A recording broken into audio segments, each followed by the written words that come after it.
Hello बच्चों, स्वागत है आप सभी का मेरे अपने YouTube channel NCERT school coaching classes में। आज का जो वीडियो होने वाला है वो कक्षा 12वीं के गणित सब्जेक्ट के ऊपर होने वाला है, जिसमें मैं आप लोगों को संबंध एवं फलन वाले अध्याय के उदाहरण प्रश्नों को आज इस वीडियो में पढ़ाने वाला हूँ। क्योंकि ये जो उदाहरण प्रश्न है ये वार्षिक पेपर की दृष्टि से बहुत ही ज़्यादा महत्वपूर्ण प्रश्न है, क्योंकि वार्षिक पेपर में उदाहरणों से भी प्रश्न आते हैं। तो आज का जो मैं प्रश्न बताने वाला हूँ ये उदाहरण नंबर 7 है और ये आपको प्रबोध के बुक में बहुत ही आसानी से सारे प्रश्न जो है वो मिल जाएगा। तो उदाहरण नंबर 7 को देखते हैं किस तरीके से हल करना है। ठीक है, तो उदाहरण नंबर 7 है, जांच कीजिए कि क्या R में R फिर R बराबर मंडला कोष्ठक के अंदर फिर छोटा कोष्ठक है ए बी अनुपात A less than equal B का 3 घात फिर मंडला कोष्ठक बंद है द्वारा परिभाषित संबंध स्वतुल्य सममित अथवा संक्रामक है। तो हमें यही सिद्ध करना है कि ये जो 7वां उदाहरण है इसमें जो R का मान दिया है, मतलब R जो संबंध प्रदर्शित कर रहा है इसमें स्वतुल्य सममित अथवा संक्रामक है या नहीं, ये हमें बताना है। तो चलो इस प्रश्न को अब हल करते हैं। तो जो दिया है पहले उसको लिख लेते हैं। तो यहाँ पे मैं लिख लेता हूँ हल। यहाँ R बराबर दिया हुआ है ना, तो लिखो उसको R बराबर ए बी फिर मंडला कोष्ठक लगा दो अनुपात A से बड़ा बराबर B का 3 घात। ठीक है, ये दिया हुआ है। अब ये क्या बताना चाह रहा है, ये वाला बताना चाह रहा है कि ये जो A और B जो है ये संबंध प्रदर्शित कर रहा है, मतलब एक दूसरे के साथ संबंध प्रदर्शित कर रहा है, ये यहाँ पे बताना चाह रहा है। अब हम सबसे पहले स्वतुल्य सिद्ध करेंगे। स्वतुल्य सबसे पहले सिद्ध करेंगे।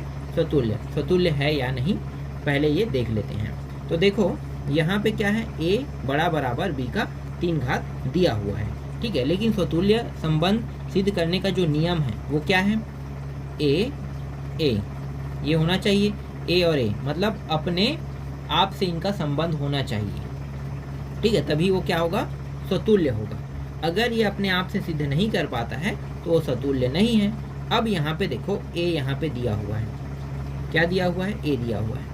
ठीक है, तो ये A के जगह पे तो मैं A रखूंगा, लेकिन B जो है इसके जगह में भी मैं A रख के देखूंगा, बड़ा बराबर A का 3 घात। ठीक है, इसके जगह में भी मैं A का B के जगह में भी A रख के देखता हूँ। तो देखो ये A है और A का 3 घात, क्या A और A का 3 घात दोनों बराबर हैं? बिल्कुल भी बराबर नहीं है ना, ये तो पॉसिबल ही नहीं है। A और एक मिनट, ये क्या है, हाँ A और यहाँ पे लिख लो, चलो A और A दोनों बिल्कुल भी बराबर नहीं है, मतलब ये साबित नहीं कर रहा है। अब इसको काट दो। ठीक है, ये साबित नहीं कर पा रहा है कि ये जो A और A यहाँ पे जो सूत्र में है ये बराबर होना चाहिए, लेकिन ये A और A का 3 घात हो रहा है, इसलिए ये अपने आप से संबंध नहीं स्थापित कर रहा है। इसी वजह से ये क्या है, स्वतुल्य नहीं है। समझ में आ गया? लिखो R समुच्चय R में स्वतुल्य संबंध नहीं है, नहीं है। क्लियर? दूसरा सममित संबंध देखो ये सममित है कि नहीं। तो सममित का नियम क्या कहता है, नियम कहता है A B संबंध बनाएगा, है ना, A B और B A के साथ संबंध बनाएगा। इस तरीके से ये जो सममित है इसका नियम कहता है। अगर मैं यहाँ पे कोई अंक मान लेता हूँ, ठीक है, मान लेता हूँ किसके जगह में, A के जगह में A बराबर मैं 1 रखता हूँ और B बराबर मैं 2 रखता हूँ। फिर नियम को हम हल करके देखते हैं। तो ये क्या हो जाएगा, 1 और 2 ये हो रहा है, 1 2 संबंध बना रहा है R के साथ, मतलब 1 2 संबंध बना रहा है, कह के हम इस तरीके से लिखेंगे। तो चलो 1 2 को हमने संबंध स्थापित कर दिया। अब इसको चेक करते हैं कि क्या वाकई में ये सममित है या नहीं। तो सममित है या नहीं, इसके नियम के तहत ये जो देखो यहाँ पे ये जो दिया हुआ है ना, A बड़ा बराबर B का 3 घात, इसमें रखेंगे। तो A के जगह में पहले लिख लो A बड़ा बराबर B का 3 घात।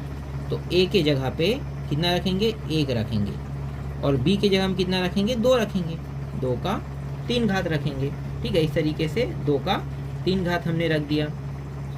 ठीक, तो ये जो 1 और 2 है, ठीक है, 1 और 2 है। अगर इस नियम के तहत अगर हम देख रहे हैं तो ये संबंध स्थापित कर रहा है, ठीक है, ये आर है, सॉरी ये आर है, संबंध स्थापित कर रहा है। लेकिन अब हम इसे पलट के देखते हैं, ठीक है, पलट के देखते हैं क्या वाकई में ये संबंध स्थापित कर रहा है। तो देखो पलटते हैं, परंतु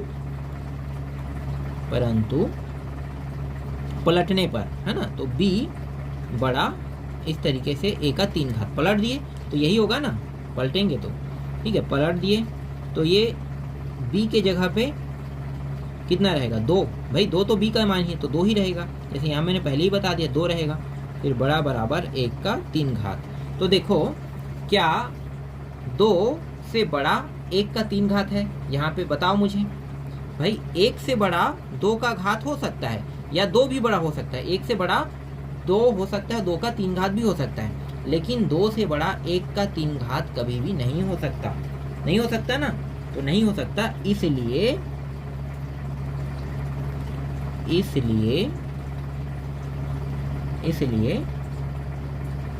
R, है ना, ये नहीं हो सकता। और यहाँ पे बता देते हैं कितना था, 1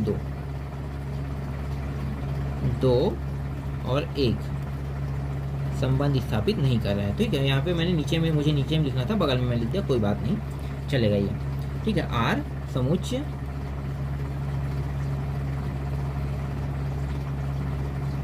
R में सम्मित संबंध नहीं है,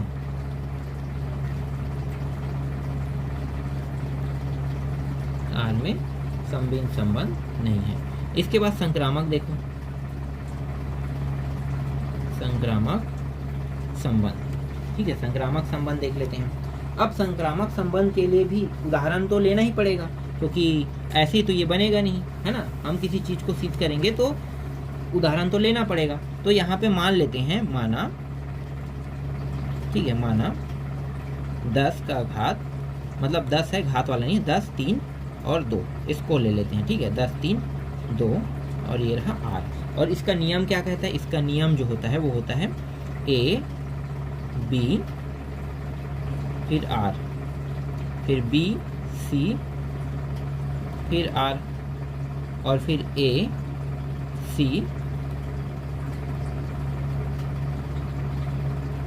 फिर R, ये होता है ना। अगर ऐसा साबित हो जाता है तो वो क्या कहलाता है, संक्रामक कहलाता है। तो अब देखते हैं संक्रामक ये है या नहीं। तो हमें किस नियम के तहत लेके चलना है। देखो अगर मैं इसको लिखना चाहूँ तो मैं इसे ऐसे लिख सकता हूँ, जैसे ये लिखा है ना वैसे लिख सकता हूँ ना। तो A से बड़ा बराबर B का 3 घात, ठीक है, ऐसे लिख सकता हूँ, ठीक, 1 हो गया। फिर इसको लिखते हैं तो देखो B से बड़ा बराबर C का 3 घात और A से बड़ा बराबर C का 3 घात, ठीक है। इसी को हम इस फॉर्म में लिख लेते हैं। अब देखते हैं सिद्ध करके, ठीक है, यही नीचे नीचे में करते हैं, ठीक है। तीनों आ रहा है कि नहीं आ रहा है अभी पता चल जाएगा। तो देखो A कितना है, ये A है, B है, ये C है, A B C, तो 10 से बड़ा बराबर 3 है ना। तो 3 का 3 घात, ये हो रहा है कि नहीं हो रहा है, हो रहा है, क्योंकि 3 का 3 घात कितना होगा, ऐसे ही देख लो, 3 3 9 9 3 27, तो ये बड़ा बराबर हो रहा है, मतलब ये साबित हो रहा है, ठीक है। 1 हो गया। तो इसके लिए जो नीचे में बनेगा इस पॉइंट को मैं लिख लेता हूँ, 10 और 1 मिनट, ये 3 है, 10 और 3 संबंध स्थापित कर रहा है, ठीक है। 1 हो गया, संबंध स्थापित कर रहा है ये, ठीक है। अब दूसरे वाले को चेक करते हैं, दूसरा कर रहा है कि नहीं कर रहा है। तो इसके जगह में मैं 3 रखूँगा, इसके जगह में मैं 2 रखूँगा, क्योंकि ये B और C है। तो 2 बड़ा बराबर 3 बड़ा बराबर 2 का 3 घात। अब देखो 3 है, 3 से बड़ा बराबर ये जो 2 का 3 घात है, ये हो रहा है कि नहीं हो रहा है, हो रहा है, क्योंकि 2 दूनी 4 और 4 दूनी 8, तो 2 का 3 घात का मतलब होता है 8, तो 3 से ये बड़ा है, तो ये भी साबित हो रहा है। तो 3 2 ये भी संबंध स्थापित कर रहा है, ठीक है। इसका भी हो गया, ठीक है। अब ये वाला बचा है, ठीक है, ये वाला बचा है। तो इस वाले में ये जो A है, ठीक है, A के साइड, अब ये जो इस साइड गया है ना मुंह, वो बदल जाएगा। क्यों बदल जाएगा, देखो मैं दिखाता हूँ अभी। ये जो 10 है, ठीक है, 10 पहले लिख लो और 10 के बाद पहला और अंतिम को लेना है, कितना है, 2 का 3 घात, यही आएगा ना, 2 का 3 घात, मतलब ये पहला हो गया a और ये c हो गया। ठीक है, तो अगर मैं इसको c को रखता हूँ तो देखो ये जो 10 है इससे ये कौन छोटा है, 2 का 3 घात, क्योंकि 2 दूनी 4, 4 दूनी 8, 8 हो रहा है। तो ये जो मुंह है वो किधर आ जाएगा, इसके साइड आ जाएगा, 10 के साइड। तो ये बदल गया, जबकि इसे बदलना नहीं चाहिए था, बदलना नहीं चाहिए था। जैसे ये बदला तो ये क्या हो गया, ये संक्रामक नहीं हो पाया। क्यों? क्योंकि 10 जो है ये 8 से बड़ा है, क्योंकि 2 का 3 घात कितना होगा, 8 होगा ना। तो 8 से कौन बड़ा है, 10 बड़ा है, इसलिए जो बड़ा है उसके साइड ये मुंह जो है वो क्या हुआ है, खुला हुआ है, मतलब ये बदल गया। समझ में आ गया? इस वजह से 10, 2 क्या नहीं है, संबंध स्थापित नहीं कर रहे, इसलिए ये संक्रामक नहीं है। समझ में आ गया ये? तो यहाँ पे लिख लो, अतः R समुच्चय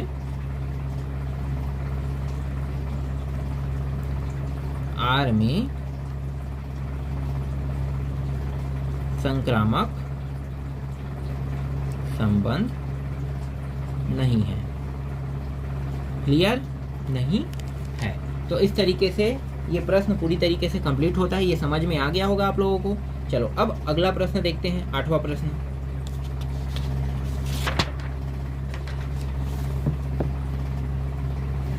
देखो 8वां प्रश्न, निर्धारित कीजिए कि क्या निम्नलिखित संबंधों में प्रत्येक स्वतुल्य, सम्मित तथा संक्रामक है। किसी विशेष समय में किसी नगर के निवासियों के समुच्चय A में निम्नलिखित संबंध R है।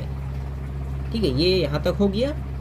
मतलब यहाँ भी क्या बताना है, स्वतुल्य, सम्मित और संक्रामक बताना है। ठीक है, अब यहाँ पे देखो नीचे में 2 प्रश्न है। पहला प्रश्न, R बराबर ये जो x y जो है ये संबंध को प्रदर्शित कर रहा है और x तथा y एक ही स्थान पर कार्य कर रहा है, कह रहे हैं। दूसरा क्या कह रहा है, x y संबंध को स्थापित कर रहा है जिसमें x y के पिता है, कह रहा है यहाँ पे।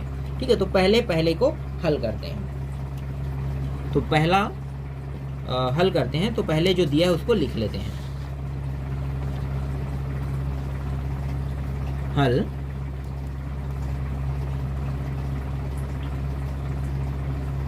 दिया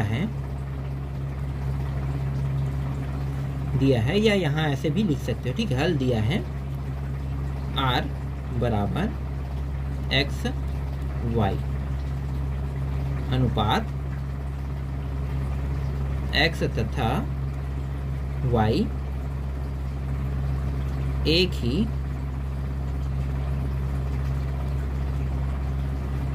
स्थान पर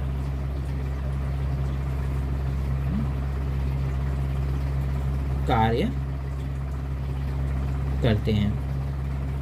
ठीक है, ये पूरा प्रश्न में लिखा हुआ है, मैंने पूरा लिख लिया। ठीक, एक ही स्थान पर कार्य करते हैं, इस तरीके से। ठीक, अब ये एक ही स्थान पर कार्य करते हैं तो सबसे पहले हम लोग क्या सिद्ध करेंगे, स्वतुल्य, स्वतुल्यता या स्वतुल्य हम इसे कहते हैं। स्वतुल्य हम सिद्ध कर रहे हैं, तो स्वतुल्य सिद्ध करेंगे तो देखो ये जो x है ना, यहाँ पे अब मुझे पूरा तो बताना नहीं पड़ेगा, a वाला लिखने की जरूरत तो नहीं है, सीधा मैं आपको बताता हूँ। ठीक है, तो ये जो x है, ठीक है, ये समुच्चय a और दूसरा भी क्या होगा, x ही है। ठीक है, अगर x y एक ही स्थान पर कार्य कर रहा है तो x और x मतलब जो y है वो भी अभी x बन रहा है। ठीक है, जो y है वो भी x ही बन रहा है, तो ये भी क्या करेगा, एक ही स्थान पर काम करे। तो इस y को स्वतुल्य नियम में x लिखेंगे, एक ही स्थान पर कार्य करते हैं। ठीक है, ये भी एक ही स्थान पर कार्य करते हैं। और इस नियम के तहत जो हमने y को x माना है तो ये क्या लिखा जाएगा, x लिखा जाएगा। ठीक है, जो संबंध स्थापित कर रहा है। ठीक है, जो संबंध स्थापित कर रहा है, इसलिए ये क्या है, इसलिए R स्वतुल्य है। ठीक है, ज्यादा समझाने की जरूरत नहीं है, ये समझ में आ गया। सम्मित अब सिद्ध करते हैं, सम्मित सिद्ध करते हैं। ठीक है, देखो सम्मित सिद्ध करते हैं तो यहाँ पे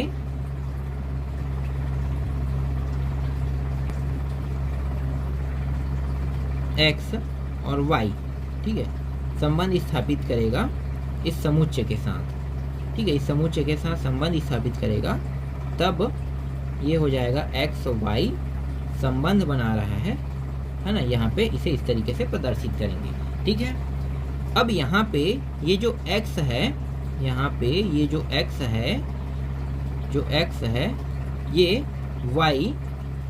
y के साथ एक ही स्थान पर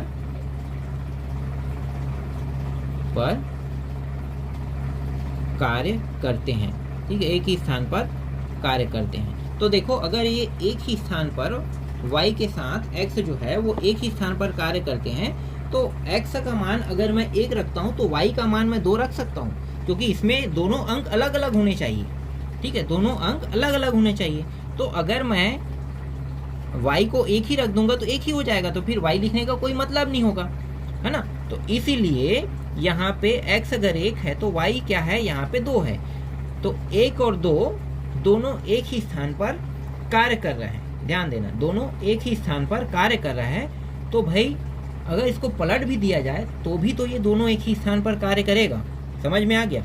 अगर मैं इसको वापस पलट दूं, x को y और y को x बना दूं इस तरीके से, तो भी ये क्या कर रहा है, एक ही स्थान पर कार्य करते हैं, ठीक है, एक ही स्थान पर कार्य कर रहा है या कार्य करते हैं। समझ में आ गया? दोनों को पलट देने पर भी ये एक ही स्थान पर कार्य करते हैं, इसका मतलब y x, यही होगा, y x संबंध स्थापित कर रहा है, इसलिए R सममित है, सममित है। क्लियर? R सममित हो गया। अब संक्रामक देखो, ठीक है, संक्रामक सिद्ध करते हैं। तो संक्रामक सिद्ध करने के लिए हमें x और y के साथ z 3 नंबर चाहिए, तो हम यहाँ पे z अपनी ओर से ले लेते हैं, क्योंकि ये लेना ही पड़ेगा, 3 चाहिए ही चाहिए हमें, x y और ये रहा z। ये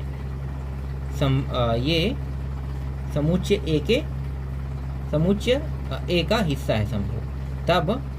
तब अगर ये संबंध बनाता है तो किस तरीके से बनाएगा, x y, ठीक है, x y संबंध बनाएगा। ये नीचे में लिख लेते हैं, ठीक है, क्योंकि तीनों अलग अलग हैं। तब x y संबंध स्थापित कर रहा है, तो संबंध स्थापित कर रहा है, तो ये दोनों एक ही स्थान पर कार्य कर सकते हैं कि नहीं, कर सकते हैं, ठीक है। अब उसे लिखने की जरूरत नहीं है ना मुझे, कि ये दोनों एक ही स्थान पर कार्य कर सकते हैं, ठीक है, एक ही स्थान पर कार्य कर सकते हैं। फिर y और z, है ना, क्योंकि x y कार्य कर रहा है, ध्यान देना, ये x y कार्य कर रहा है, अब y z कार्य करेगा, तो ये y और z भी एक ही स्थान पर कार्य कर सकते हैं, ठीक है, ये भी एक ही स्थान पर कार्य कर सकते हैं, ठीक।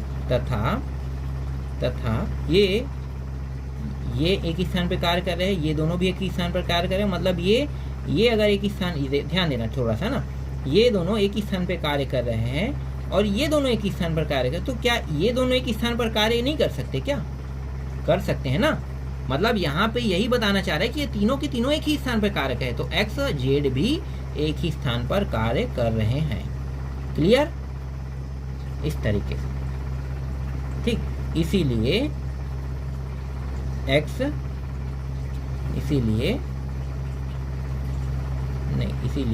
इसीलिए यहाँ पे R लिखो, x z तो मैंने लिख लिया, इसीलिए R संक्रामक संबंध है, ठीक है, या सिर्फ संक्रामक है, इस तरीके से इसे लिख लेते हैं। पहला समझ में आ गया, ठीक है। 8वां का पहला पूरी तरीके से कंप्लीट होता है, ये पूरा मैंने आपको डिटेल से समझा दिया।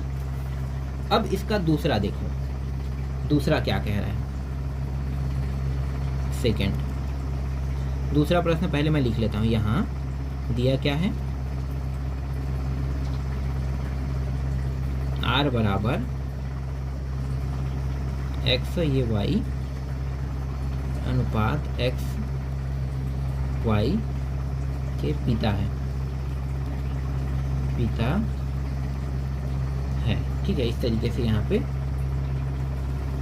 जो दिया है उसको मैंने पहले लिख लिया। अब सबसे पहले स्वतुल्य सिद्ध करते हैं, तुल्य, ठीक है, स्वतुल्य सिद्ध करते हैं। और स्वतुल्य का नियम क्या है, देखो यहाँ पे एक्स वाई दिया है तो हम क्या इसे एक्स एक्स रख सकते हैं, बिल्कुल रख सकते हैं, ठीक है, इसको हम एक्स एक्स रख सकते हैं, एक्स एक्स और ये आर, ठीक है, एक्स एक्स आर।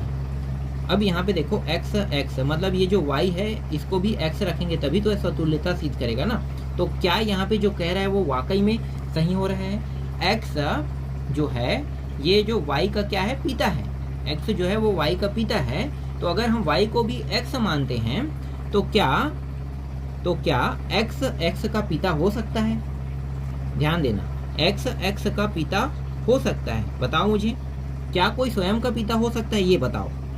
तो यहाँ पे लिखो कोई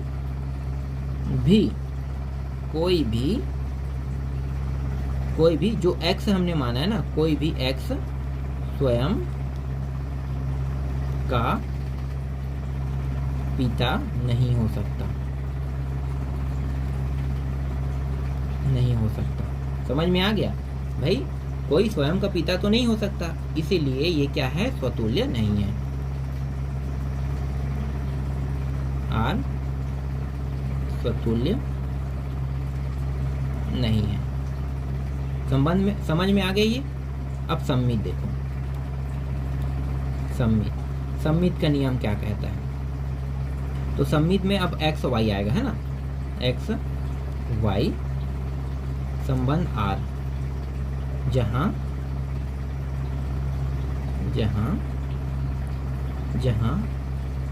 एक्स वाई का पिता है, ठीक है, ये जो प्रश्न में कहा है वही मैं कर रहा हूँ, ठीक है, ये तो पिता है, ये तो समझ में आ गया कि ये जो बता रहा है यहाँ पे एक्स वाई संबंध स्थापित कर रहा है जहाँ एक्स वाई का पिता है, ये एकदम सही है, एक्स वाई का पिता हो सकता है। अब इसको पलट दो, ठीक है, अब इसको पलट देते हैं, तो पलटेंगे तो क्या होगा, पलटेंगे तो वाई एक्स का पिता होगा। तो क्या y x का पिता बन सकता है, नहीं बन सकता ना। अगर इसे दूसरे तरीके से समझा जाए, मान लो आपका जो पिता है, ठीक है, क्या वो आपका बेटा बन सकता है, नहीं बन सकता, पलटेंगे तो बन जाएगा क्या, नहीं बन सकता ना। तो ये यही कहना चाह रहा है कि y x का क्या है, पिता नहीं है, y x का पिता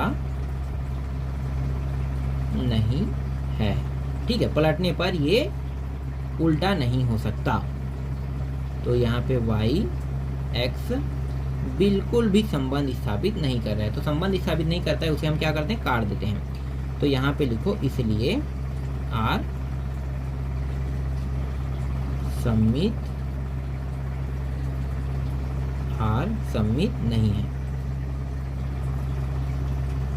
नहीं है, ठीक है। दूसरा समझ में आ गया। तीसरा क्या है, संक्रामक।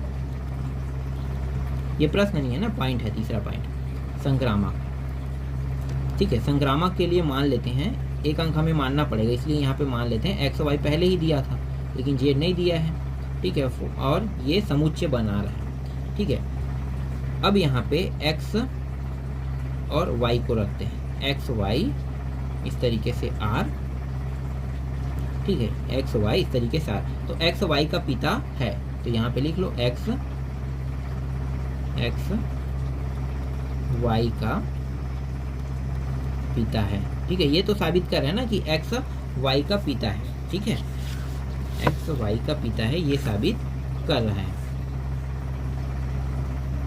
एक्स वाई का पिता है।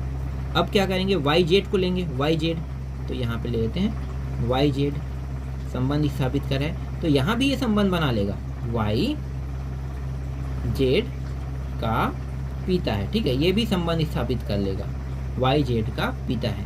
अब क्या करना है हमें, ये जो एक्स और जेड है, मतलब ये एक्स और जेड है, इसको लेते हैं, तो एक्स और जेड संबंध स्थापित करते हैं। तो क्या ये संबंध स्थापित कर रहे हैं, मतलब एक्स जेड का पिता है, नहीं, जेड का पिता वाई है, इसको समझो।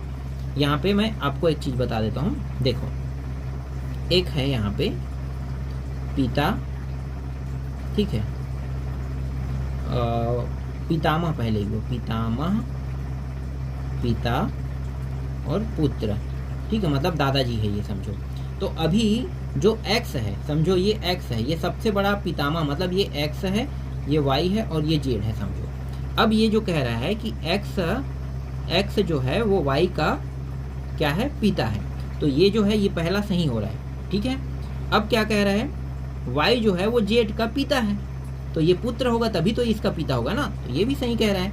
अब डायरेक्ट इन दोनों बस में आ जाते हैं। अगर मैं x z लेता हूँ तो x z का पिता है, क्या ये सही है? नहीं हो सकता, क्योंकि ये क्या है, ये इसका नाती है। पितामह जो है मतलब दादाजी है, ये जो बेटा है पुत्र का पुत्र, मतलब पुत्र का पुत्र क्या है, नाती होता है ना, तो ये जो नाती है इसका ये दादाजी होगा, तो ये कैसे पिता हो सकता है, इसलिए ये संक्रामक नहीं हो सकता। समझ में आ गया? तो यहाँ पे लिखो x जेठ का क्या है, पितामह है ना, यहाँ पे लिखो पितामह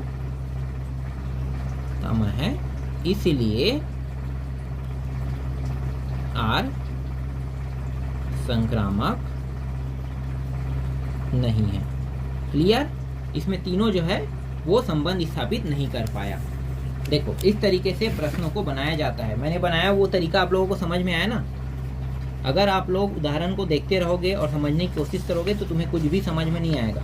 इसीलिए मैंने इन प्रश्नों को जितना हो सके उतना बारीकी से समझा दिया है, ठीक है। अब ये जो 9वां उदाहरण है, 9वां उदाहरण, इसमें जो मैंने प्रश्न बताया ना उन्हीं सभी प्रश्नों को वापस दिया है। मतलब एक में क्या है, स्वतुल्य संक्रामक है किंतु सम्मित नहीं है, मतलब कोई ना कोई उदाहरण तो यहाँ पे मैच खा ही जाएगा ना, तो मुझे ये प्रश्न बनाने की जरूरत नहीं है। जो यहाँ पे 7 प्रश्न दिया है इन 7 को सिद्ध करने की जरूरत भी नहीं है, क्योंकि मैंने अभी जो 8 तक के प्रश्न हल किया है, इन 8 तक के प्रश्न में हर प्रश्न जो है इसमें शामिल है।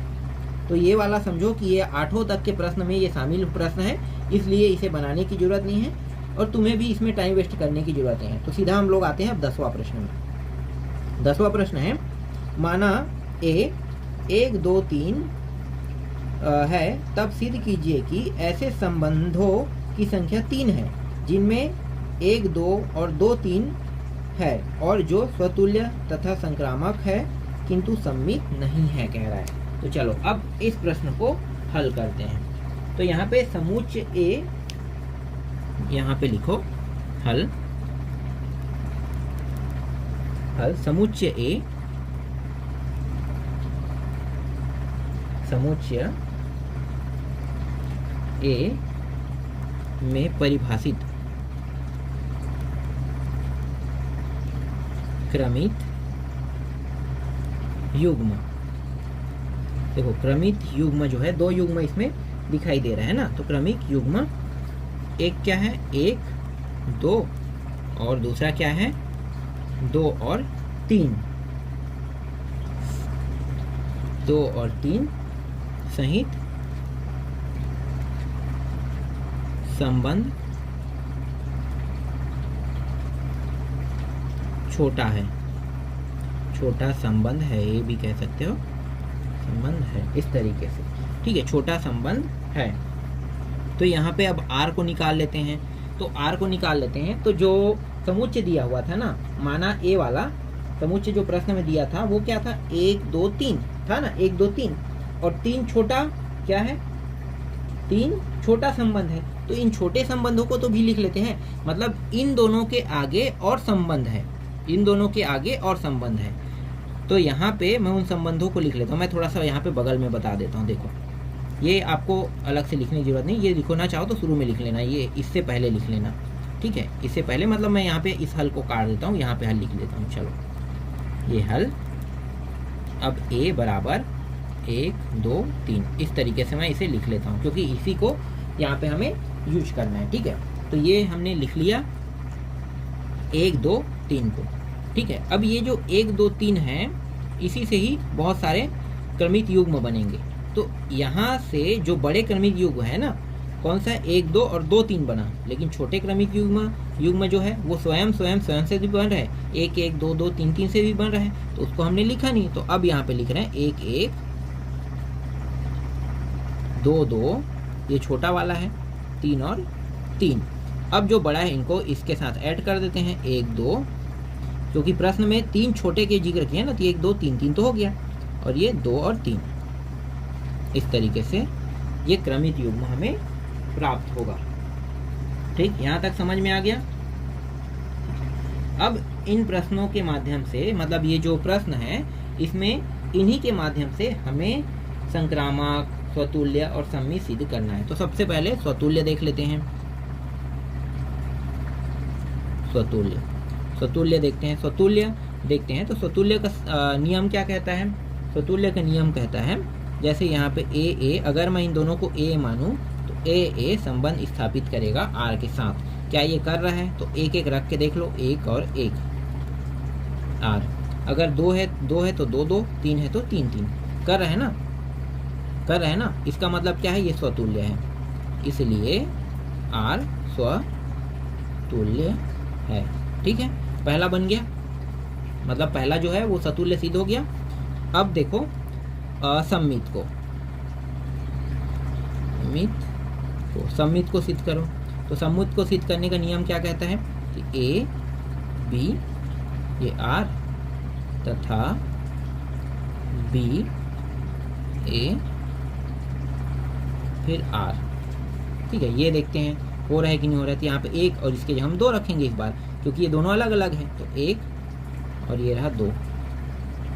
ठीक है, तथा इनके जगह में 2 और 1 रखेंगे। देखो 2 1, तो देखो यहाँ पे है कि नहीं, 1 2 है, और यहाँ पे सीधा कितना दिया हुआ है? 2 3 दिया हुआ है। तो 2 3 दिया हुआ है, तो देखो यहाँ पे ये हमें नहीं मिल रहा है और ना ही बन रहा है। अगर हम इसको और भी हल करें, देखो ये जो समुच्चय इसको और भी हल करेंगे तो भी हमें ये आगे बढ़ते हुए बड़े क्रम हमें प्राप्त होते नहीं दिखाई दे रहा है। इसका मतलब क्या है? ये क्या है? सम्मित संबंध नहीं है। तो मतलब इसको काट दो। ठीक है, इसको काट देते हैं। सममित आर मित नहीं है। ठीक है, क्लियर हुआ। अब संक्रामक देखो, संक्रामक संबंध, संक्रामक है या नहीं। तो संक्रामक का नियम क्या कहता है? ए बी और सी, इस तरीके से लिख लो, ये सभी समुच्चय है समझो। अब 3 को एक साथ लेंगे, है ना। 3 को यहाँ पे ए बी ले लो। ठीक है, संबंध स्थापित करेगा। फिर बी सी, बी संबंध स्थापित करेगा। अरे ये वाला भूल गया था। ठीक है, इस तरीके से संबंध स्थापित करेगा। फिर ए सी संबंध स्थापित करेगा इस तरीके से। अगर ये हमें प्राप्त हो जाएगा तो इसका मतलब ये है कि ये संक्रामक है। तो चलो देखते हैं। 1 2 इसके जगह में रखेंगे, 1 2। ठीक है, 1 2, तो देखो 1 2 यहाँ पे मिल रहा है, 1 2 मिल रहा है, मतलब ये वाला जो है ये हमारा सही है। ठीक है, अब बी सी देखते हैं, मतलब ये 2 और 3 देखते हैं। 2 3 भी यहाँ पे हमें मिल रहा है। इसका मतलब क्या है? देख लो, यहाँ पे मिल रहा है, मतलब ये भी है। अब क्या करेंगे? ये जो 1 और 3 है, 1 और 3 है, इनका संबंध बनाएंगे। तो देखो 1 3 का बन रहा है कि नहीं? 1 और 3, ये तो संबंध स्थापित कर रहा है। अगर बड़ा नंबर लिया जाए, इससे और बड़ा ले लिया जाए, ठीक है, ये बड़ा है, इससे और बड़ा ले लिया जाए, तो भी ये संबंध स्थापित कर रहे हैं। मतलब अगर मैं यहाँ पे पीछे में 1 3 और ऐड कर देता हूँ, इसको हटा के 1 3 और ऐड कर दूंगा, क्योंकि ये संबंध स्थापित कर रहा है, तो ये क्या है? संक्रामक है। समझ में आ गया? ये क्या है? संक्रामक है। अतः आर क्रामक संबंध है।